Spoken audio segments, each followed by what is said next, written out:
So we have a patient that has been admitted to the hospital for shortness of breath, just not feeling too well, and the patient does have a CPAP at home for obstructive sleep apnea. So we just got the call in order to go in and set up the patient's CPAP. So I will grab my machine, plug it into the wall, plug it into the oxygen. I'm going to go ahead and turn it on.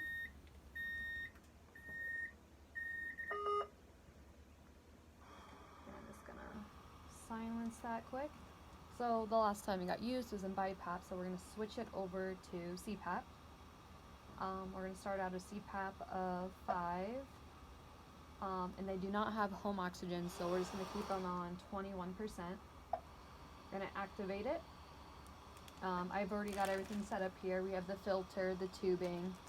I do have a T-piece in line, and we'll fit the mask per patient. We have small, medium, large, full face masks, or we can use the nasal ones.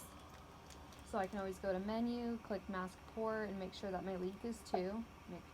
And we're using a disposable exhalation port. That's what this is right here. So accept. Current alarms. We're doing a high rate of 30, low rate of 10. Flip, we'll do a low of 4. Everything else looks good. Settings are good. At the top, it'll tell us the rate, the tidal volume, minute ventilation, PIP, and then the total leakage. So it's nighttime. The patient is wearing their CPAP, and they are currently on every 6 hours DuoNeb treatment, just due to being short of breath. So we go in, and before we start our treatment, we are going to do assessment. I guess for our charting, we go in, and first we chart our CPAP settings. So we confirm with our chart that we have the current settings, we check alarms, and then we can go in and document the rate, tidal volume, all those numbers on top. And then, of course, before doing the treatment, check their O2, their heart rate, listen to their breath sounds, do our pre-assessment. So then, I'm going to grab that quick. We would probably already have everything kind of in the area and ready. So we would have our nebulizer.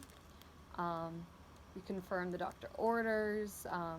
We scan the med, then we scan the patient's bracelet to confirm.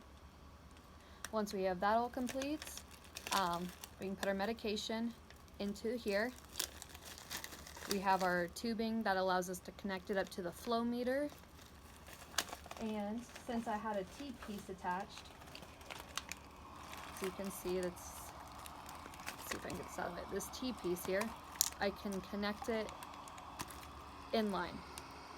So then once I turn on my flow, as the patient is either sleeping or kind of mid-awake, they are just like automatically getting that treatment. It does add extra flow, so we can just monitor on our CPAP. So they're doing that. Usually it's kind of set up like that on their face, and then the treatment. So they're doing the treatment. Once it has finished, after about 8 or so minutes, we can take that off. And it is very important to pop that back on. Otherwise our air is just leaking out, and the CPAP wouldn't be beneficial. So always make sure that. We do our post-assessment, listen to breath sounds, check O2,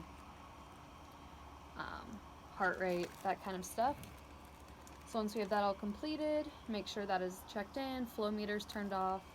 We can once again look at our settings, and then we would wrap up by completing the documentation and logging it off.